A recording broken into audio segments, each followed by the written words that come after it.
আজকেও রুটি? ভাল লাগছে না, যাই গিয়ে ফেলে দিয়ে আসি, মা কিছু টেরও পাবে না।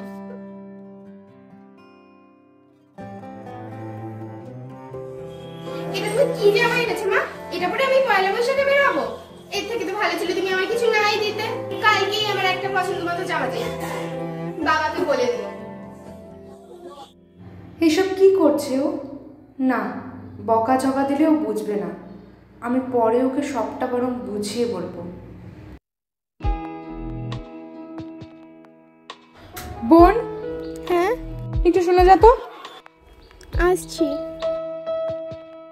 বল, কি বলবি? তোকে একটা জিনিস দেখাই, দাঁড়া। এই ভাই বোনগুলোকে দেখ, এত গরমেও এদের কাছে হয়তো একটা পাখাও নেই, হয়তো বা কারো কারো ঘরে ছাদও নেই। আর তোর কাছে তো এসি আছে, ফ্যান আছে, ফ্রিজও আছে। এরা একবেলা খেলে পরের বেলা ভাবে যে আমি কি খাবো, আর তুই এত এত খাবার নষ্ট করিস, বায়না করিস এটা খাবো ওটা খাবো। এই তো আজকে সকালবেলায় বাবার সঙ্গে কত ঝগড়া করলি জামা নিয়ে। তোর তো এত জামা হয়েছে, ওদের পয়লা বৈশাখে একটা জামাও হোক, আর ওরা একটা জামা পরেই 1 মাস 2 মাস কাটিয়ে দেয়। এরকমটাও হয়? আমি তো জানতাম না। তুই তো সেই তুলনায় কত ভালো আছিস বল, কেন বায়না করিস না, লক্ষ্মী বোন আমার। আর কখনো করব না, প্রমিস।